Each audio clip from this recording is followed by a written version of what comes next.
आज कांदा खरेदी संदर्भात एक महत्त्वाची बैठक झालेली आहे. काय काय निर्णय झाले त्या बैठकीत? कांदा उत्पादक शेतकऱ्याला त्याच्या कांद्याला रास्त आणि योग्य भाव मिळावा याच्यासाठी मागच्या आठवड्यामध्ये केंद्रामध्ये आदरणीय केंद्रीय मंत्री, आदरणीय आपल्या राज्याचे मुख्यमंत्री आणि उपमुख्यमंत्री आणि अनेक मंत्र्यांची एक बैठक झाली, ज्याच्यामध्ये कांदा उत्पादक शेतकऱ्यांच्या ज्या काही अडीअडचणी असतील त्याला कसं ॲड्रेस करता येईल आणि त्यांना रिलीफ कसा देता येईल, त्याच्यातला एक भाग होता की नाफेड आणि NCCF मार्फत आत्ता कांद्याची खरेदी करणं.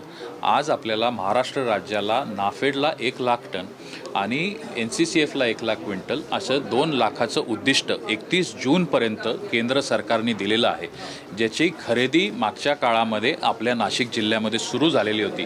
पण ही सुरुवातीपासून आपली आणि शेतकऱ्यांची मागणी होती की नाफेड आणि NCCF मार्फत जी काही खरेदी होते ही खरेदी 100% मार्केट कमिटीमध्येच व्हायला पाहिजे. अशाच पद्धतीच्या सूचना केंद्रीय मंत्री महोदयांच्या बैठकीमध्ये आणि माननीय मुख्यमंत्री महोदयांनी दिलेल्या असूनही स्थानिक नाफेडच्या अधिकाऱ्यांकडनं त्याच्यावर कुठं कारवाई होताना दिसत नव्हती.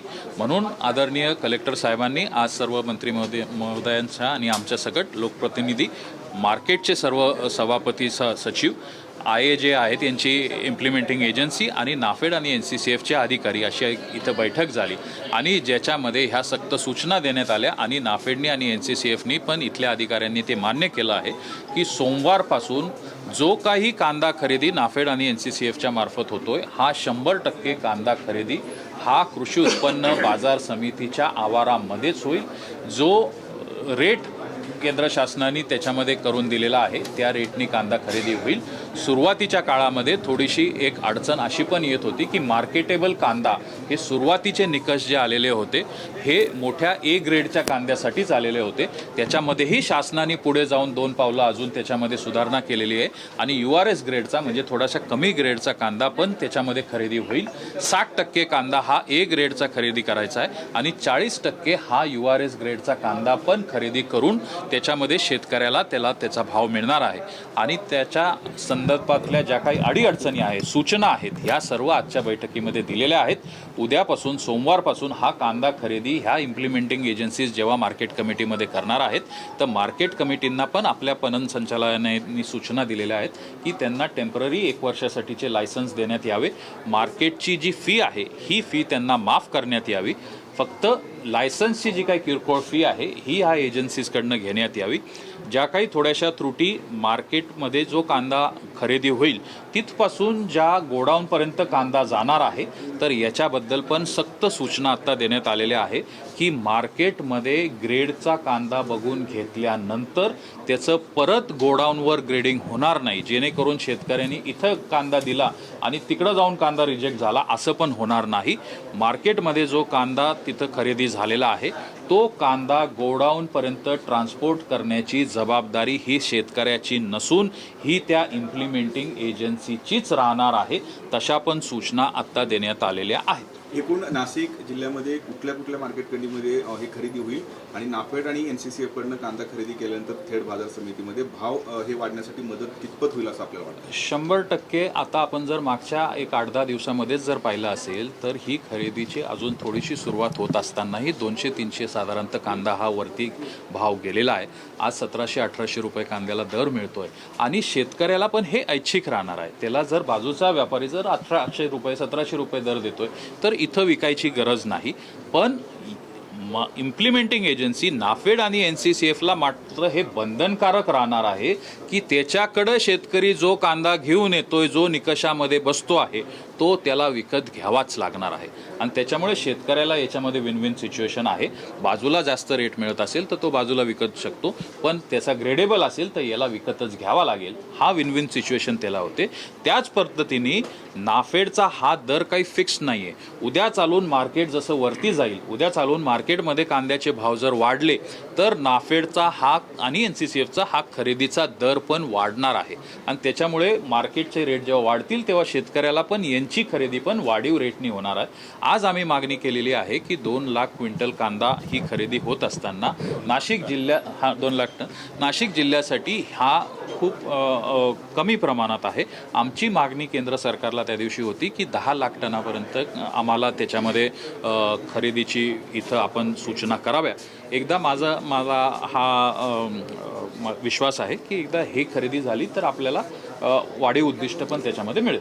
नाफेडचा आजपर्यंतचा अनुभव असा आहे की कांद्याचे जे निकष लावलेले आहेत शेतकरी तिथे धजावत देईल. आता तुम्ही म्हणतायत की मार्केटमध्ये येणार पण तो काही नाफेड लिलावामध्ये थेट सहभागी होणार नाहीये.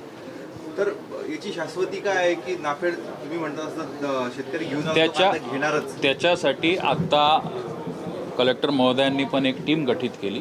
प्रत्येक मार्केट कमिटीमध्ये 3 अधिकारी शासनाच्या वतीने, एक महसूलचा अधिकारी, एक कृषीचा आणि एक पणनचा, हे तिन्ही अधिकारी मार्केट कमिटीमध्ये जिथं कांद्याची नाफेड तर्फे खरेदी होते तिथं हे उपस्थित राहणार आहे. आणि शेतकऱ्यांनी मार्केटेबल दर्जाचा कांदा आणला तर तो यांना घेण्याचं बंधनकारक हे 3 अधिकारी तिथं बघून करणार आहे. आणि मार्केट कमिट्यांनी पण ही जबाबदारी उचलली किंवा त्यांनी पण, शेवटी मार्केट कमिट्या पण शेतकऱ्यांसाठीच काम करतात. ते पण म्हटले आम्ही पण जिथं जिथं शक्य आहे तिथं आमचा एक अधिकारी देतो जेणेकरून की हे खरेदी ह्या कांद्याची करतीलच. मार्केटेबल म्हणजे त्याची व्याख्या? मार्केटेबलची तुम्हाला ती ग्रेड आहे आणि URSचे जे आहेत तुम्हाला आत्ता मगाशी कांदा ते हे दिले. साधारणतः पहिले ग्रेड एचा 45 ते 60 mm हे 65 mm होता. आता आपण त्याला मला वाटतं 30 mm पासून 30 पासून 70 mm पर्यंत केलेलं आहे. थोडेसे जे काही सिंगल स्किनचे कांदे होते, जे स्प्राउटिंगचे जे काही कांदे होते ते पण सर्व ह्या ग्रेडिंगमध्ये आता शेतकऱ्याचे कांदे हे नाफेडला आणि NCCFला विकत घ्यावे लागणार आहे. दादा, जोडून असा प्रश्न आहे की तुम्ही लोकप्रतिनिधी म्हणून तुम्ही राज्य सरकार आणि केंद्र सरकारला अनेक सूचना केल्या आणि त्यातून ह्या सुधारणा होत्या. आज बैठकीत तुम्ही काही आश्वस्त केलं. सगळ्यात गंभीर मुद्दा असा आहे की खरेदीच्या तोंडीच ज्या इम्प्लिमेंटिंग एजन्सीची नियुक्ती झाली आहे त्या वादग्रस्त आहेत. बनावट दस्तावेजांच्या आधारे त्या एंट्री करताय खरेदीमध्ये. याबाबत सरकार नेमकं काय भूमिका घेईल? आता आपण जर पाहिलं असेल, आपण जर बैठकीला उपस्थित असते तर याबाबत आदरणीय शिक्षण मंत्री महोदय दादा भुसे साहेबांनी पण अत्यंत कडक सूचना दिल्या आहेत. आत्ता काही वर्तमानपत्रांमध्ये पण अशा पद्धतीच्या बातम्या येत आहेत. आणि ह्या अनेक वेळा मागच्याही काळामध्ये जेव्हा खरेदी झाली तेव्हा हा मुद्दा उपस्थित केला गेलेला आहे की अनेक वेळा ह्या एजन्सीजची पात्रता आणि त्यांनी केलेली जी खरेदी आहे याच्यामध्ये खूप मोठ्या प्रमाणामध्ये संशयाला वाव आहे. आमची पण कायम याच्यासाठी हीच मागणी राहत होती.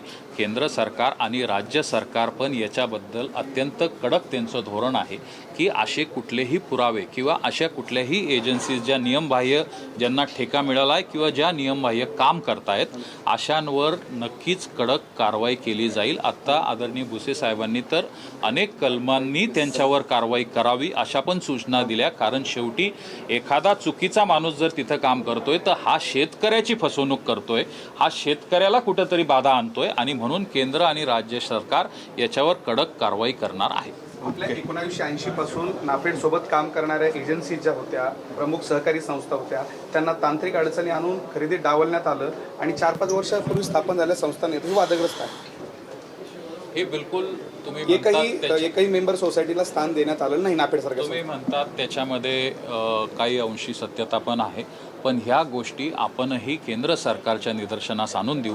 कारण शेवटी ह्या इम्प्लिमेंटिंग एजन्सीचा UI हे नाफेड आणि NCCF तर्फे त्यांच्या काही निकष लावून हे UI फ्लोट करतात.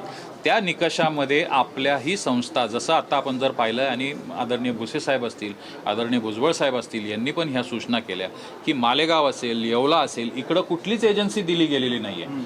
आणि इथे पण कांदा मोठ्या प्रमाणामध्ये खरेदी होतो. तर आता वाढीव त्यांना आता सूचना पण केलेली आपण की आता वाढीव एजन्सीज घेण्यासाठी पण UI फ्लोट करा, म्हणजे वाढीव एजन्सीज पण येतील. आणि त्याच पद्धतीने अशा जर आपल्या काही निदर्शनास आल्या की ज्या संस्था चुकीचे कागदपत्र देऊन चुकीच्या निकषाने याच्यामध्ये घुसलेल्या आहेत तर त्यांच्यावरही कारवाई करायला आपण शासनाला विनंती करू आणि नाफेड आणि NCCFला भाग पाडू. ही यंत्रणा काय करते? जी लायसन देते किंवा जी परवानगी देते त्याच्यामध्येच काहीतरी पण झाली. ती माझा हेतू आणि माझा उद्दिष्ट एकच आहे की कांदा उत्पादक शेतकऱ्याचा कांदा हा विकला जावा, त्याला योग्य भाव मिळावा. मला बाकीच्या ह्या गोष्टी जर आपण सूचना जशा करता आहात त्याच्यामध्येही आपण चौकशी करून याच्यामध्ये हे करू. तुमची आता दुहेरी भूमिका असणार आहे. एक बाजूला शेतकऱ्यांना सांभाळायचं आहे आणि बाजार समितीमध्ये व्यवस्थापन करून द्यायची. आणि फार दिवसापासून आपण नाशिक जिल्ह्यातील शेतकऱ्यांचा किंवा महाराष्ट्र शेतकऱ्यांचा माल मार्केटमध्ये खरेदी केला पाहिजे यासाठी आपण प्रयत्न करत होतो. गेले 3 वर्ष सर्व राज्य सरकारकडे पुढाकार घेतलेला असतानासुद्धा राज्य सरकारने केंद्र सरकारकडे पाठपुरावा केला तरीसुद्धा नाफेड आणि NCC मार्केटमध्ये त्या ठिकाणी येत नव्हतं. पहिल्यांदा हे यश या ठिकाणी आज आलेलं आहे का या महाराष्ट्रातील शेतकऱ्यांचा किंवा नाशिक सर्व शेतकऱ्यांचा बाजार समितीमध्येच माल त्या ठिकाणी खरेदी करणार आहेत. ज्यावेळेस बाजार समितीमध्ये माल खरेदी करतील त्यावेळेस निश्चितच बाजारभावात सुधारणा त्या ठिकाणी झालेली असेल आणि तो उद्देश डोळ्यासमोर ठेवून आपण हे कामकाज करतो. खऱ्या अर्थाने काम करत असताना बाजार समितीमध्ये आम्ही काम करतो, लोकप्रतिनिधी म्हणून त्या ठिकाणी काम करतो. शेतकऱ्यांच्या मालाला चांगला भाव कसा मिळेल, शेतकरी अडचण बाहेर कशी निघतील त्यासाठीच राज्य सरकार असेल केंद्र सरकार असेल त्या ठिकाणी प्रयत्न करतं. पण गेले 3 वर्ष ही अधिकाऱ्यांनी कुठलंच ऐकलं नाही आणि गेल्या 8 दिवसापूर्वीच त्या ठिकाणी की दिल्लीमध्ये त्या ठिकाणी मिटिंग आदरणीय अमित शहा साहेबांच्याच अध्यक्षतेखाली त्या ठिकाणी मिटिंग झाली. सर्व त्यांचे केंद्रातले मिनिस्टर होते, राज्यातले मुख्यमंत्री उपमुख्यमंत्री अर्धमंत्री मंडळ त्या ठिकाणी होतं आणि त्या ठिकाणी जे निर्णय झालेले ही आपण सुरुवात करणार आहेत. यांना वाईट प्रथा प्रवृत्ती यांच्या सुरू झालेल्या आहेत. खूप मोठ्या प्रमाणाचं करप्शन यामध्ये झालेलं आहे, हे आपल्या सर्वांना माहिती आहेत. परंतु शेतकरी वाचला पाहिजे, शेतकऱ्याच्या मालाला चांगला भाव मिळावा. खरं तर 12 महिने हे नाफेड आणि NCCF मार्केटमध्ये त्या ठिकाणी आलं पाहिजे. ज्या वेळेला आम्ही मार्केटमध्ये जे व्यापारी येतात फक्त लोडिंगच्या वेळेला जर आले तर त्यांना आम्ही घेत नाही, म्हणजे स्टॉकच्या वेळेला त्यांनी 12 महिने खरेदी करायला. हे जर एप्रिलपासून असते अजून शेतकऱ्यांचा त्या ठिकाणी फायदा झाला असता. परंतु आता या ठिकाणी निर्णय झाला आज मिटिंगमध्ये. आता राहुल दादांनी सर्व गोष्टी तुम्हाला सांगितल्यात, परंतु भुजबळ साहेबांनी त्या ठिकाणी सांगितलं, त्यानंतर दादा भुसे पण होते, झिरवळ साहेब पण होते. सर्वांनी सूचना केल्यानंतर आता पहिली पाऊल एक असं आहे का सोमवारपासून हे त्या ठिकाणी कांदा खरेदी करणार आहेत. यांना साधी मार्केट फी पण द्यायची ऐपत त्या ठिकाणी त्यांची नाहीत आणि मग आपण शेतकरी केंद्रस्थानी ठेवून ती मार्केट फी पण बाजार समिती घेणार नाहीत. ती सुद्धा भूमिका बाजार समिती घेतली. जी मदत लागणार असेल निश्चित बाजार समिती म्हणून त्या ठिकाणी करणार आहेत. शासनाचे अधिकारी पण त्या ठिकाणी सहभागी आहेत आणि कलेक्टर साहेबांनी पण अतिशय स्पष्ट सूचना या ठिकाणी दिलेल्या आहेत. आम्हाला सोमवारपासून 1580 रुपयांनी म्हणजे आज जो रेट ठरलेला आहे बाजार समितीमध्ये आल्यानंतरच तो माल त्या ठिकाणी खरेदी करायचा आहे. ते काही स्पर्धेमध्ये आज पण येणार नाहीत. त्यांना मला माहीत नाही किती शेतकरी माल देतील. आज तर पिंपळगावला 2324 रुपयाचे रेट त्या ठिकाणी आहेत. चांगल्या प्रकारचा माल तर निश्चित त्या ठिकाणी घेतील. पण हे आल्यानंतर स्पर्धा त्या ठिकाणी वाढणार आहेत आणि जो माल त्या ठिकाणी घेतील NCCFनी आणि नाफेडनी ते खूप मागच्या 3-4 वर्षामध्ये ज्या पद्धतीने काही गोष्टी केल्यात, पत्रकार असेल TV मीडियाच्या माध्यमातून पण आपण दाखवलं. आम्ही पण लोकप्रतिनिधी सातत्याने राज्याचे मुख्यमंत्री उपमुख्यमंत्री असतील पणनमंत्री असतील त्यांच्याकडे पाठपुरावा केला, केंद्राकडे केला. पण तो गैरव्यवहार रोखण्यासाठी निश्चित जर बाजार समितीमध्ये आले तर काही अंशी काम त्या ठिकाणी थांबल. कारण यांनी खराब माल बाहेरून खरेदी करायचा आणि तोच सरकारला 3 महिन्यानंतर द्यायचा. खूप मोठी लूट केंद्र सरकारची त्या ठिकाणी पैशाची केली. त्याचा फायदा शेतकऱ्यांना झाला नाही. पण ज्या मध्यस्थी ज्या कोणती यंत्रणा होत्या जे काम करत होत्या त्याच कोट्यावधी रुपये त्यांनी त्या ठिकाणी कमवले आणि ते होऊ नये त्यासाठी आज राज्य सरकारने म्हणजे आपण मी सातत्याने पाठपुरावा करत असताना मी पहिल्यांदा सांगितलं पहिले एका गोष्टीला यश आलं का ही बाजार समितीमध्ये आल्यानंतर यांनी जर कांदा या ठिकाणी खरेदी केला कोणत्या ग्रेडचा कांदा खरेदी करणार आहेत, कांदा खरेदी केला की त्यांना पावती त्या ठिकाणी मिळणार आहेत, तोच ट्रॅक्टर त्या ठिकाणी फिरणार नाहीत आणि यांचा कांदा ते खरेदी करतच नाही. त्यावेळेला माल द्यायची वेळ त्या टायमालाच मार्केटमधून कुठून कांदा खरेदी करायची. आज जो कांदा खरेदी केला समजा 1000 क्विंटल पिंपळगाव बाजार समितीमधून खरेदी केला, 1500 क्विंटल लासलगाव बाजार, त्या दिवशी ती नोंद होणार आहे. त्या शेतकऱ्यांची पण नोंद होणार आहे. ज्या शेतकऱ्यांकडे कांदा नाही त्या शेतकऱ्यांची नावं त्या ठिकाणी येत होती. म्हणजे अनेक गोष्टीला या ठिकाणी आळा बसणार आहेत. पण एक पहिलं पाऊल अतिशय चांगलं पडलं का राज्य सरकार केंद्र सरकारने आमच्यासारख्या सर्व लोकप्रतिनिधी पाठपुरावा केल्यानंतर बाजार समितीमध्ये एकदा कांदा खरेदी सुरू होईल आणि ती सुरू झाल्यानंतर ज्या ज्या अडीअडचणी येतील त्या अडीअडचणी निश्चित आपण त्या ठिकाणी मार्ग काढू. आतापर्यंत किती कांदा खरेदी झाले? नाही अजून 15 क्विंटल आजपर्यंत कुठला एक कांदा सुद्धा नाफेड आणि NCCFनी खरेदी केलेला नाहीत. त्यांनी गोडाऊन घेऊन ठेवले होते. आता वेगवेगळ्या गोष्टी आहेत का ह्या मार्केटमध्ये आल्यानंतर मार्केटच्या आजूबाजूला त्या ठिकाणी गोडाऊन्स घेतलेले आहेत. म्हणून त्यांना असं सांगितलं जो माल तुम्ही खरेदी कराल मार्केटमध्ये तो कांदा 100% तुम्हाला त्या ठिकाणी खाली करायचा आहे. नाही तर खरेदी करणारे वेगळे असतात, खाली करणारे वेगळे असतात आणि त्या ठिकाणी जाऊन सांगितले हा कांदा चालणार नाही तर शेतकऱ्यांची गैरसोय त्या ठिकाणी होईल. तो सुद्धा मुद्दा या ठिकाणी क्लिअर केलेला आहे. एक राजकीय प्रकारचे एक शेतकरी संघटनेचे कार्यकर्ते विश्वासराव मोरे त्यांनी यापूर्वी मागणी केली की नाफेडमध्ये खूप मोठा घोटाळा. आता प्रत्यक्षपणे प्रतिक्रिया तुम्ही ते केलं त्यामध्ये घोटाळा झाला. याची उच्चस्तरीय चौकशीसाठी तुम्ही मागणी करणार का? नाही, निश्चितपणे जर नाफेडने NCCFमध्ये घोटाळा झाला असेल ज्या ज्या ठिकाणी त्याची चौकशी करायची ती केलीच पाहिजे आणि जो कोणी दोषी असेल त्याला फासावर घातलं पाहिजे. ही भूमिका एक शेतकरी म्हणून आम्ही कायमस्वरूपीच त्या ठिकाणी असतो. शेतकरी संघटनेत विश्वासराव मोरेंनी जी भूमिका मांडली ती भूमिका आम्ही गेल्या 5-6 वर्षापासून जोही कोणी दोषी असेल निश्चित त्याच्यावर कारवाई झाली तर पुढचे लोक हे असे करणार नाहीत. पण प्रॉब्लेम हाच आहे ना, तुम्ही सत्तेत आहात काय, तुम्ही आरोप कायम करता आहात, तुम्हाला माहिती आहे कोण काय करतं, तरी कारवाई होत नाही, पण चौकशी मग आता होत नाही. कोर्टामध्ये गेलेली भूमिका आहे. कोर्टामध्ये त्या ठिकाणी सिद्ध करावं लागेल त्यांना. ज्या गोष्टी चुकीच्या केलेल्या आहेत जे चुकीच्या आहे ते चुकीचंच आहे ना. त्यांना आमचा पाठिंबाच ना. कोणी जर आम्ही जरी सत्तेमध्ये असेल सरकारमध्ये असेल परंतु जो कोणी चुकीचं काम करणार असेल त्याला कधी आम्ही पाठीशी घालणार नाही. कारण शेतकरी हा केंद्रबिंदू आहे आणि शेतकऱ्यांच्या हितासाठीच नाही 100% जो कोणी दोषी असेल आता कोर्टामध्ये ते प्रकरण गेलेले असल्यामुळं ते कोर्टच त्या ठिकाणी सिद्ध करावं लागणार आहेत. आणि असं कधीच नाही सांगितलं का आम्ही जो कोणी दोषी असेल नाफेडने आणि NCCने कोट्यावधी रुपयाचा भ्रष्टाचार झाला गैरव्यवहार झाला हे तुम्हाला आम्हाला माहिती पण ते सिद्ध करावं त्या ठिकाणी लागणार आहेत. आणि अशा गोष्टीला त्या ठिकाणी कधी आम्ही पाठीशी घालणार नाहीत. आता एक छोटासा राजकीय प्रश्न आहे. राज्यसभेची उमेदवारीसाठी फक्त अवघे काही तास उरलेले आहेत. आपल्या पक्षाकडे एक जागा आहे, कुणाचं नाव निश्चित झालेलं आहे का? आपल्याला काही अशा पद्धतीची सूचना आल्या का? नाही आता राष्ट्रवादी काँग्रेस पक्षाकडे एक जागा निश्चित राज्यसभेची त्या ठिकाणी आहेत. पण राष्ट्रवादी काँग्रेस पक्षाचे आमच्या सर्व उपमुख्यमंत्री सुनीत्रा वहिनी पवार त्यांना त्या ठिकाणी अधिकार दिलेले. आमच्या मंत्रिमंडळामध्ये पण त्या ठिकाणी चर्चा झाली. एकत्र बसून एक चांगला उमेदवार त्या ठिकाणी निश्चित देतील. त्यामुळे कुठली अडचण येण्याचं काही कारण नाही. भुजबळ साहेबांचं नाव येतं एक समोर, त्यांचं नावाचं काही निश्चित झालं आहे? नाही मी तेच सांगितलं का एकत्र बसून त्या ठिकाणी चर्चा होईल. तो अधिकार त्यांना दिलेला आहे. आत कोणाला द्यायचं एकत्र बसल्यानंतर निश्चित जो पण एक माणूस त्या ठिकाणी जाणार आहे चांगला राज्यसभेमध्ये काम करणारा त्या माणसाला उमेदवारी राष्ट्रवादी काँग्रेस पक्षाच्या वतीने दिली जाईल.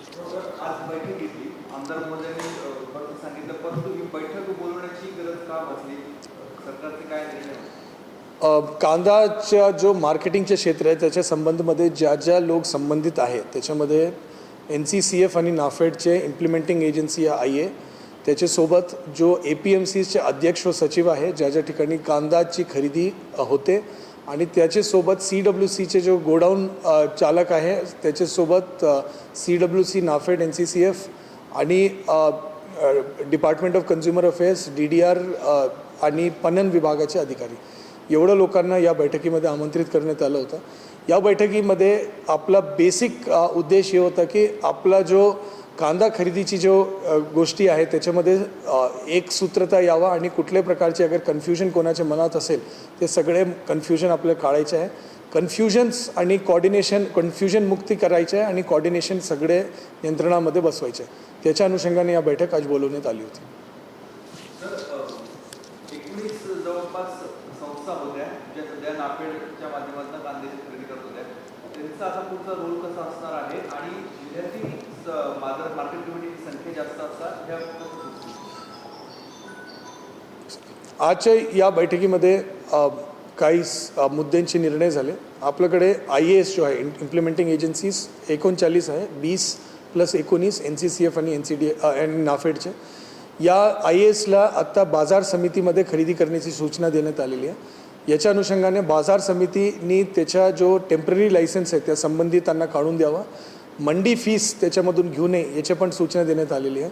ट्रान्सपोर्टेशन बाजार समितीपासून जो CWC म्हणजे केंद्रीय वखार महामंडळचे जो काही गोडाऊन आहे त्याच्या जो ट्रान्सपोर्टेशन आणि लेबरचा खर्च आहे ते संबंधित इम्प्लिमेंटिंग एजन्सीनी बेअर करावा. शेतकऱ्यांनी त्याचा खर्च त्यांच्यावर येऊ नये त्याच्यासाठी पण सूचना देण्यात आलेली आहे. त्याच्यासोबत या खरेदी प्रक्रिया करताना जो ऑनलाईन सिस्टम्स आहे ज्या ठिकाणी शेतकऱ्यांचे रजिस्ट्रेशन होतो आणि बाजार समितीचा जो रजिस्ट्रेशन आहे दोनोंमध्ये त्याची नोंद करण्यात यावा जेणेकरून डुप्लिकेशन होऊ नये याच्या पण आपण लक्ष देऊ शकतो. त्याचे व्यतिरिक्त या पूर्ण खरेदी प्रक्रियेमध्ये पारदर्शकता ठेवण्यासाठी जो URS ग्रेडचा जो कांदा आहे ज्याच्या 60 आणि 40चा रेशो ठरण्यात आलेला आहे त्याच्या कांदाच्या स्पेसिफिकेशन्स जो आहे ते आता बिलकुल टेक्निकली डिफाईन करण्यात आलेलं आहे. त्या टेक्निकल स्पेसिफिकेशनमध्ये एक सूत्रता असावा जेणेकरून IAS असेल CWCचे गोडाऊन मालक चालक असेल CWCचे अधिकारी नाफेड NCCFचे अधिकारी असेल सगळ्यांमध्ये एक सूत्रता असावा. त्याच्यासाठी त्यांच्या अंतर्गत कॉर्डिनेशनचा विषय असेल त्या गोष्टीच्या संदर्भात सांगण्यात आलं आहे. आणि याच्यामध्ये ज्या तालुक्यामध्ये जसे येवला आणि मालेगाव तालुकामध्ये NCCFचे काही म्हणजे इम्प्लिमेंटिंग एजन्सीज उपलब्ध नाही, ज्यापर्यंत एक्सप्रेशन ऑफ इंटरेस्टमध्ये नवीन संस्थांची नेमणूक त्या भागात होत नाही त्यापर्यंत NCCF आणि नाफेडच्या अधिकाऱ्यांनी त्या ठिकाणी बाजार समितीमध्ये जाऊन खरेदी करावं. खरेदी केंद्र कुठे आहे, रेट काय आहे, त्याच्या संदर्भात माहिती फलक दर्शनीय भागात लावण्यात यावं. या पद्धतीमध्ये सर्व प्रशासकीय आणि अंमलबजावणीचे जो काही निर्णय आहे या बैठकीमध्ये सगळ्यांना सांगण्यात आले, घेण्यात आले आणि याची अंमलबजावणी सोमवार सकाळपासून बाजार ज्या टाईममध्ये उघडणार आहे त्यापासून याची अंमलबजावणी व्हावा याच्यासाठी पण सूचना देण्यात आलेली आहे. नाफेड आणि NCCFचा दर ठरलेला आहे. बाजारामध्ये जे लिलाव होतात त्याचे दर कमी जास्त होत असतात. जर बाजारात जर 1580 पेक्षा जास्त भाव मिळाला तर मग शेतकरी नाफेडला का काम करतो? मार्केट इंटरव्हेन्शन स्कीमचा जो मूल उद्देश आहे की त्या बाजारचा दर वाढवण्याचा मूल उद्देश आहे. ये एक फ्लोर प्राईस आहे. फ्लोर प्राईसचा अर्थ असतो हे किमान दर आहे आणि याला आपण MAPP म्हणतो, minimum assured price for procurement. तो या दरपेक्षा अगर जास्त बाजारात असेल हा अपेक्षाही आहे. या दर जो आहे एक फॉर्म्युलाच्या आधारावर ठरतो. या फॉर्म्युलामध्ये दोन भाग आहे. एक आहे की मॅक्सिमम दर जो सर्व APMCनी जो रजिस्टर केला त्याचा मॅक्सिमम दर त्या मागच्या आठवड्यामध्ये काय होता आणि त्याच्यासोबत कुठल्या दरावर सर्वात जास्त व्हॉल्यूम विक्री झाली, म्हणजे ज्या दरामध्ये मॅक्सिमम व्हॉल्यूमची विक्री झाली आणि मॅक्सिमम दर याच्या एक रेशिओमध्ये कॅल्क्युलेशन होतो आणि त्याच्या आधारावर या दर ठरतो.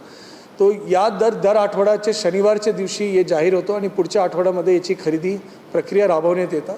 आणि खरेदी अगर नाफेड आणि NCCF माध्यमातून झाली तर 3 वर्किंग डेजमध्ये त्याला पेमेंट करण्याची अपेक्षा आहे. APMCमध्ये अगर विक्री झाली तर सेम डे पेमेंट होतो, परंतु नाफेड आणि NCCFच्या माध्यमातून IAच्या माध्यमातून खरेदी होताना 3 वर्किंग डेजमध्ये याची खरेदी होतो. काही ऑपरेशनल गाईडलाईन्स आहेत त्याच्यामध्ये ऑलरेडी सूत्रता म्हणजे स्पष्टता आहे. याच्या पण अगर आपण स्टडी केला तर याचे क्लॅरिटी अजून सर्वांना मिळून जाईल. सर, सरकारने निर्णय घेतला होता एकदा 1235 त्यानंतर 1580. आतापर्यंत किती कांदा नाफेड NCCFने खरेदी केलेला आहे? त्या एक्झॅक्ट डेटा तुम्ही बाहेर जो अधिकारी आहे त्यांच्याकडून घेऊ शकता. म्हणजे वो डेली चेंज होतो. मला आत्ताच्या क्षणी माहीत नाही. पण कांद्याचा 1500 कुछ क्विंटल झाला होता, परंतु एक बार बघून घ्या. सर कांद्याचा अच्छा, उद्दिष्ट सांगतो. नाशिक जिल्ह्यासाठी पहिल्या टप्प्याची उद्दिष्ट 2 लाख मेट्रिक टन देण्यात आलेली आहे आणि जेवढे लवकर त्या उद्दिष्ट पूर्ण होतील त्याच्यानंतर त्याच्यामध्ये वाढ होण्याची पण शक्यता आहे. ते अजून निर्णय झालेला नाही, परंतु शक्यता आहे. 2 लाख मेट्रिक टनची खरेदी प्रक्रिया 30 जूनपर्यंत करण्याची सूचना आहे. दर दिवसचा कुठलाही कोटा नाही. जेवढं जास्त खरेदीत जेवढं लवकर करता येईल तेवढे शेतकऱ्यांना दिलासा मिळेल. नाही, वो डेटा बाहेर जो अधिकारी आहे त्यांच्याकडे आहे. एक्झॅक्ट डेटा आकडे घेऊन टाका, म्हणजे चुकीचं सांगणं. घेतलेला आहे याच्यामुळे वाद आणखी वाढत असं नाही वाटतं, कारण लिलावामध्ये हे काही सहभागी घेणार नाही. ज्यावेळी शेतकऱ्याला व्यापारी भाव देत नाही त्यावेळी शेतकरी NCCF किंवा नाफेड केंद्राकडे येणार. ते सांगणार की हा ज्या ग्रेडने कांदा पाहिजे त्या ग्रेडने तुमचा कांदाच नाही आहे. तर याच्यामुळे आणखी वाद वाढतो. ग्रेडिंगच्या संदर्भात काही तक्रार होतं. ग्रेडिंगमध्ये काही शिथिलता 60-40च्या रेशोमध्ये ग्रेड A आणि ग्रेड URS असं 2 ग्रेड डिफाईन करण्यात आलेला आहे. हे एक ऐतिहासिक म्हणजे जो निर्णय आहे त्यामुळे या आपले शेतकऱ्यांकडे 2 वेगळ्या ग्रेडमध्ये आज के डेटमध्ये खरेदी प्रक्रिया चालू आहे. नंबर 1. नंबर 2, या खरेदी प्रक्रियामध्ये म्हणजे यदि कुठले स्थानिक वाद झाला की CWCचे अधिकारी असेल या IAS असेल आणि त्यांच्यामध्ये कुठल्या प्रकारची एक सेकंड परत सांगतो इसका उत्तर, ठीक आहे.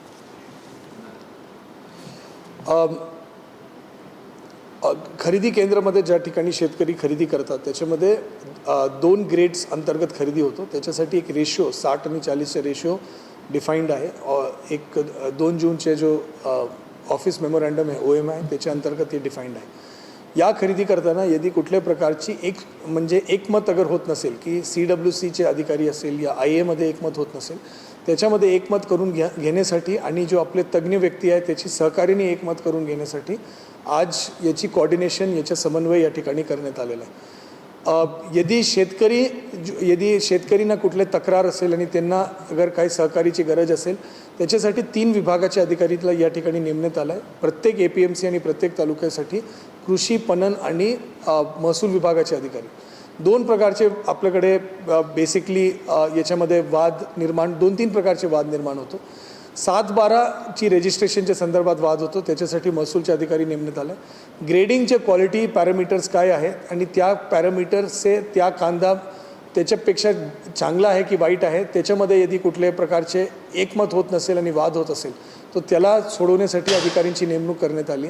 आणि तिसरा जो विषय आहे की त्या ठिकाणी जो डबल रजिस्ट्रेशन की म्हणजे व्यापारीला ऑलरेडी विक्री झाली होती आणि याला परत आयएला बेचण्याचा प्रयत्न होत आहे, म्हणजे व्यापारींनी कमी दरावर घेऊन हे इम्प्लिमेंटिंग एजन्सीला हायर रेटवर विकण्याचा प्रयत्न करत होते, असा यदि कुठल्या ठिकाणी लक्षात आला तो डबल रजिस्ट्रेशनचे सिस्टम म्हणजे बाजार समितीमध्ये पण रजिस्ट्रेशन होईल आणि त्यासोबत आपले जो यांचे ऑनलाईन सिस्टम आहे त्याच्यामध्ये रजिस्ट्रेशन होईल आणि त्याची तपास करून घेण्यासाठी आपले पणन विभागाच्या अधिकाऱ्यांची पण नेमणूक करण्यात आली.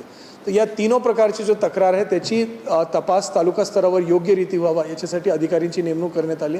विशेष दक्षता घेण्याची या ठिकाणी आपण लक्ष दिलेलं आहे, जेणेकरून कांद्याची खरेदी प्रक्रिया जो आहे ते व्यवस्थितपणे व्हावं आणि कुठल्याही प्रकारची अडचण याच्यामध्ये येऊ नये. सर, माझा असा प्रश्न आहे की तुम्ही ज्या धर्तीवरती सांगता की महसूल, पणन आणि कृषीचे अधिकारी मागच्या वर्षी राज्य सरकारनं असा निर्णय घेतला आणि दक्षता समिती स्थापन केली, पण दक्षता समितीने कुठलाही अहवाल सार्वजनिक केला नाही, उलट त्यांच्या संगणमतानं खूप फावलं अशा अनेक चर्चा आहेत आणि वस्तुस्थितीच्या समोर पण आलं. मग हे सगळं थेट तुम्ही कसं सांभाळा? नाही, याच्यामध्ये दक्षता समितीकडे आलेले सर्व तक्रारला आपले सरकार पोर्टलमध्ये नोंद करण्याची संबंधित विभागाला सूचना देण्यात आलेली आहे. आपले सरकार पोर्टलची नोंदचा उपयोग हे असतो की अगदी म्हणजे तालुका स्तरपासून राज्यस्तरपर्यंत म्हणजे आदरणीय मुख्य सचिव महोदय पण त्याची म्हणजे वेळोवेळी आढावा घेतात, तो इथपर्यंत प्रत्येक तक्रारची आढावा आपण घेऊ शकतो. त्याच्यामध्ये एस्केलेशनच्या पण हे आहे आणि जो लोकसेवा आयोग आहे त्यांना पण याच्यामध्ये लक्ष असतो की कुठले तक्रार किती तक्रार आले आणि किती तक्रार निराकरण झाले. तो आपले सरकार पोर्टलमध्ये पण प्रत्येक तक्रार म्हणजे तोंडी या ऑफिस नोंदवर या पेपरवर न घेता त्याची फोटोग्राफ काढून त्याला आपले सरकार पोर्टलमध्ये नोंद करण्याची पण आपण स्पष्ट निर्देश दिलेले आहे, जेणेकरून मॉनिटरिंग राहणार. दुसरी गोष्ट आहे की स्थानिक स्तरावर जागेवरच तक्रार निराकरण करणे आणि त्याच्यामध्ये अपीलची सिस्टम आपले सरकार पोर्टल माध्यमातून ठेवणे याचे स्पष्ट निर्देश आहे. तो मागच्या वर्षाचा जो काही तक्रार आणि त्याच्या आपली जो त्याच्याबद्दलची काही फीडबॅक आहे त्याचा अनुभव घेता या एक सुधारणा या ठिकाणी करण्यात आलेली आहे. तर पण आता आमदारांनी पण आरोप केले की ज्या संस्था आहेत आता प्रतिनिधीचे व्यवहार करत आहेत तर त्याच्यातच भ्रष्टाचार आहेत, काही जे आहेत बनावट कागदपत्र टाकून आलेले आहेत, याबाबत काय? याच्या संदर्भात NCCF आणि नाफेडचे जो चीफ विजिलन्स ऑफिसर आहे CVO ते अधिकारी आपल्याकडे आले होते. आदरणीय खासदार आमदार वगैरेंनी जो तक्रार केली याच्यामध्ये त्याची तक्रार मी त्यांच्यापर्यंत पोहोचवलेला पण आहे. ते याच्याबद्दल त्यांच्या अंतर्गत चौकशीची एक पद्धत आहे, ते त्याचा तपास करत आहे. एक्सप्रेशन ऑफ इंटरेस्टच्या माध्यमातून अजून संस्थांना एनलिस्ट करण्याचा प्रयत्न या ठिकाणी चालू आहे. या दोनों गोष्टीमुळे अंतर्गत स्पर्धा असल्यामुळे आणि विजिलन्स त्यांचे संस्थान अंतर्गतचे विजिलन्स असल्यामुळे भविष्यात तक्रार अगर आली तरी त्याची चौकशी योग्य रीतीत करून त्याच्यावर कारवाई करता येईल. सर, त्याला जोडून असा एक प्रश्न होता की जसं आता बनावट संस्था आहे आणि ह्या सहकार विभागाकडे नोंदणीकृत आहे आणि प्रत्यक्ष खरेदीसाठी त्या पणनकडे जात आहे, त्याच्यामध्ये 4-5 वर्षापूर्वी स्थापन झालेल्या संस्था अनेकांना कांदा खरेदीचा अनुभव पण नाही आहे, त्यांनी सनदी अधिकाऱ्यांचे बनावट कागदपत्र जोडले, म्हणजे ह्या ठिकाणी चांगले CS त्याच्यानंतर प्रोजेक्ट रिपोर्ट करणारे काही ठग याच्यामध्ये आहेत हे प्रथमदर्शी आता उघड होतं. या संदर्भात तुम्ही कसं काम केलं? 39 संस्थांना एक्सप्रेशन ऑफ इंटरेस्टच्या माध्यमातून NCCF आणि नाफेडनी त्याची रजिस्ट्रेशन करून त्यांची सिलेक्शन केलेली आहे. या संदर्भात यदि कुठले तक्रार असेल चीफ विजिलन्स ऑफिसर त्यांची जो विजिलन्स विभाग आहे जो chief vigilance commission central vigilance commission CVC कडे त्यांच्या म्हणजे देखरेख असतो. या पूर्ण गोष्टीच्या याच्यामध्ये आपण म्हणजे हे आहे आणि याच्यामध्ये यदि कुठल्याही प्रकारची चुकीचं काम अगर होत असेल, हे केंद्र सरकारचे अतिरिक्त असलेला मुद्दा असल्यामुळे यदि कुठलंही चुकीचं काम होत असेल CVC CVOच्या देखरेखमध्ये काम होतं आहे. CVOची व्हिजिट पण नाशिकला झाली, त्यांनी काय संस्थांना भेट पण दिली. तक्रार जो माझ्या कार्यालयापर्यंत टपालात प्राप्त होते लोकप्रतिनिधीकडून या लोकांकडून जो प्राप्त होते ते त्यांना फॉरवर्ड पण करण्यात आलेलं आहे. यदि त्याच्यामध्ये कुठल्याही प्रकारची चूक सापडली अडवली आणि त्याला असं वाटत असेल त्यांना CVC साहेबांना आणि त्यांच्या माध्यमातून तो ते याच्यामध्ये CBIकडे इनफॅक्ट इन्क्वायरी होतो. तो या सगळ्या गोष्टी एक ठरलेला प्रोसेस आहे आणि या गोष्टीबद्दल आपण म्हणजे सांगण्यात आलेलं. आज सगळे संस्थान या ठिकाणी आमंत्रित करण्यात आले होते. 39 पैकी 35 संस्थान अटेंडन्सच्या शीटप्रमाणे या ठिकाणी उपस्थित होते. त्याला स्पष्ट रीती सूचना पण देण्यात आलेल्या आहे की कुठल्याही प्रकारची तक्रार या पूर्ण प्रक्रियेमध्ये होता कामा नये आणि योग्य रीती या सगळे प्रक्रिया पार पडावा. आपण एक गोष्टी लक्षात घ्या, हे जो केंद्रीय संस्थान असेल या राज्याचे संस्थान असेल, APMC असेल, आपले वखार महामंडलचे गोडाऊन असेल, IAS असेल, हे सगळे स्थानिक संस्थान आहे. याच्यामध्ये फार्मर प्रोड्युसर ऑर्गनायझेशन्स आहे, त्याच्यामध्ये काही शेतकरी सोसायटीज आहे, हे सगळे स्थानिक संस्थान आहे. तो याच्यामध्ये सर्वांना स्पष्ट रीती सूचना दिल्या आहे की आपण शेतकरीला मदत करावा, कुठल्याही प्रकारची अडथळा येऊ नये, तक्रारमुक्त कारभार आपला ठेवावा, स्वच्छ कारभार ठेवावा. आज माझ्या माध्यमातून या ठिकाणी सर्वांना आव्हान आणि सूचना देण्यात आलेली. 2005मध्ये एसेन्शियल कमोडिटी ॲक्ट 1955 अंतर्गत एक कंट्रोल ऑर्डर सेक्शन 3 अंतर्गत एक कंट्रोल ऑर्डर 2005मध्ये काढण्यात आलं होतं. या कंट्रोल ऑर्डरमध्ये कुठलेही पेट्रोलियम या पेट्रोलियम पदार्थाच्या म्हणजे कुठल्याही प्रकारची अगर मिसयूज होत असेल किंवा अडल्टरेशन, ब्लॅक मार्केटिंग, स्टोरेज इत्यादी होत असेल अनधिकृतपणे, तर त्याच्यामध्ये ते म्हणजे त्याच्यावर कारवाई करण्याचा अधिकार सर्वांना देण्यात आला होता. या अधिकार अंतर्गत राज्य सरकारने एक आदेश पारित केलेला आहे की यदि कुठले डायव्हर्जन होत असेल, पेट्रोलियममध्ये डिझेलमध्ये विशेषतः 2 प्रकारचे क्लासेस आहे. एक इंडस्ट्रियल, कमर्शियल व बल्क कन्झ्युमरचे एक क्लास आहे. त्याच्यामध्ये सर्व मोठे उद्योग, इंडस्ट्रीज, त्याच्यासोबत काही हे जो आपले म्हणजे मोठे इन्फ्रास्ट्रक्चर ऑर्गनायझेशन्स असतो त्यांच्याकडे कंपनीच्या डायरेक्ट पुरवठा असते आणि त्यांच्या कंपनीच्या प्रायव्हेट पेट्रोल पंप आणि पेट्रोल बाउझर्स असतो ज्याच्या माध्यमातून त्याला पेट्रोल डिझेलचा पुरवठा होतो आणि त्याच्यामध्ये त्यांचा जो दर आहे ते वेगळ्या दरावर त्याला म्हणजे पेट्रोल पण मिळतो. आणि दुसरा आहे रिटेल पंप, ज्या ठिकाणी आपले शेतकरी असेल, वाहन चालक असेल, दुचाकी चारचाकी वाहन चालक असेल, त्याला तिथून पेट्रोल मिळतो. याच्यामध्ये असं लक्षात आला होता काही प्रमाणात की याच्यामध्ये काही प्रमाणात डायव्हर्जन झालेलं आहे. म्हणजे पेट्रोल पंपमध्ये मोठे मोठे उद्योग, मोठे मोठे इंडस्ट्रीज, मोठे ट्रान्सपोर्टर्स त्या पेट्रोल पंपमध्ये जाऊन ते पेट्रोल घेत आहे आणि त्यामुळे काय होतं की जो पेट्रोल पंपमध्ये आणि बिकॉज त्यांची जो डिमांड असते ते 2000-3000 लिटर एकच टाईममध्ये असते, तो ते त्यांचे जो पेट्रोल आहे, त्यांचे पेट्रोल या डिझेलचा जो डिमांड आहे त्यामुळे पेट्रोल पंपमध्ये इंधन लवकर पूर्ण म्हणजे त्याचे कन्झम्पशन लवकर होतो आणि त्यामुळे इंधनचा तुटवडा या लवकर पेट्रोल संपण्याच्या जो तक्रार आहे ते वेळोवेळी आपल्याकडे प्राप्त होत होते. तो याला थांबवण्यासाठी शासनाने 2005मध्ये जो आदेश काढला होता त्याच्या खटोखरप्रमाणे अंमलबजावणी करण्याच्या म्हणजे सूचना देण्यात आलेली आहे. या संदर्भामध्ये नाशिक जिल्ह्याचे जो औद्योगिक म्हणजे असोसिएशन्स आहे, औद्योगिक असोसिएशन्स, त्यांची बैठक परवाच्या दिवशी घेण्यात आली. कल petrol dealers association, petrol pump dealers असोसिएशनची बैठक घेण्यात आली. याच्यामध्ये स्पष्ट रीती सांगण्यात आला की शेतकरीला जो त्यांचे टिलर्ससाठी कुठल्याही प्रकारचे जो हे असतो हार्वेस्टर्स इत्यादीसाठी जो त्याला पेट्रोल डिझेल कॅनमध्ये कॅनिस्टर्समध्ये लागत असेल ते देण्याच्या कुठल्याही प्रकारच्या निर्बंध या अडथळा निर्माण करू नये. हे त्यांच्या पेट्रोल पंपमध्येही ते मिळणार पाहिजे. त्याच्या कुठल्याही प्रकारचे गैरसमज कुठेही होऊ नये याच्याबद्दल प्रत्येकाने विशेष नोंद घ्यावा असं स्पष्ट निरोप निर्देश देण्यात आलेला आहे. तो याच्यामध्ये कुठल्याही प्रकारची अडथळा होण्याची काही कारण नाही. 300 लिटरपर्यंत देण्याचा डिझेल देण्याचा अधिकार आहे ते आपल्याला मिळून जाते. परंतु जो उद्योग आहे, जो कमर्शियल एस्टॅब्लिशमेंट्स आहे, इंडस्ट्रियल एस्टॅब्लिशमेंट्स आहे, त्यांच्यासाठी जो कंपनीच्या माध्यमातून डायरेक्ट पुरवठा व्हायचा, त्यांचे जो खाजगी पेट्रोल पंप्स जो फक्त हा कंपनीसाठी काही ट्रान्सपोर्टरसाठी जसे MSRTC असतील त्यासारखे मोठे संस्थांसाठी जो त्यांच्या वेगळा पेट्रोल डिपो असायचा, तो त्याला डायरेक्टली त्यांनी कंपनीकडून पेट्रोल घ्यावा जेणेकरून आपले जो रिटेल पेट्रोल पंप आहे तिथे इंधनाचा तुटवडा होणार नाही असा स्पष्ट निर्देश देण्यात आलेला आहे. याच्याबद्दल गैरसमज होऊ नये याच्यासाठी दोनों प्रकारचे जो उद्योग असेल, इंडस्ट्रीज असेल, कमर्शियल एस्टॅब्लिशमेंट्स असेल, त्याच्या माझ्या स्तरावर त्यांची बैठक, त्यांच्या असोसिएशनची बैठक या ठिकाणी घेण्यात आलेली आहे. तसेच पेट्रोल पंप डीलर्स असोसिएशनची बैठक घेण्यात आली आहे आणि याच्यामध्ये सुरळीतता आणण्यासाठी हे विशेष प्रयत्न आहे जेणेकरून सर्वांना त्यांच्या हक्काचे इंधन योग्य दरावर मिळून जाईल.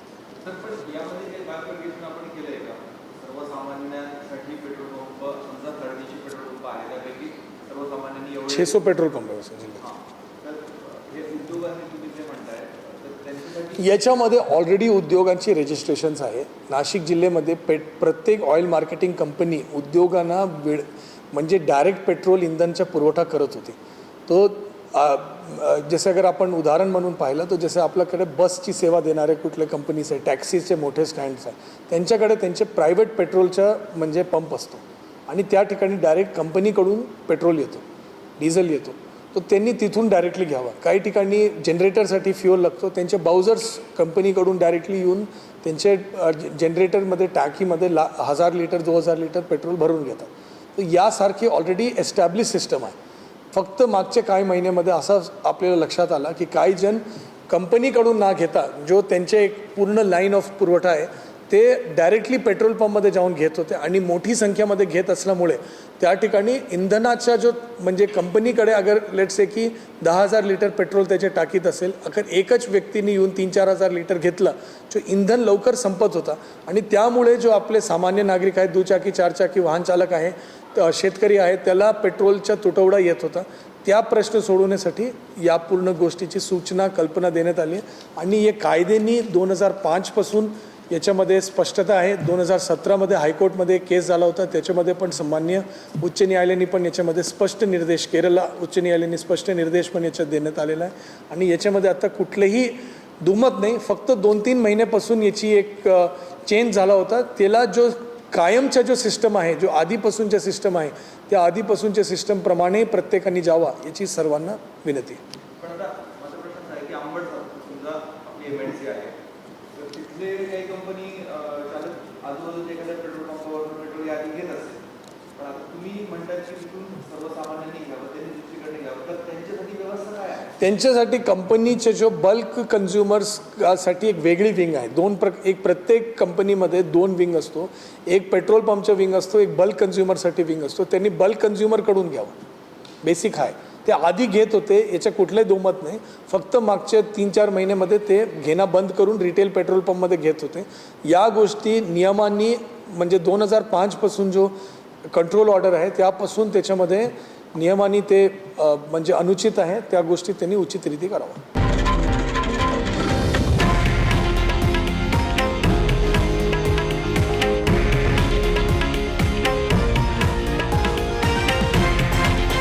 हे आहे देशातील नंबर 1 न्यूज नेटवर्क आणि आपण पाहत आहात TV9 मराठी, एकमेव.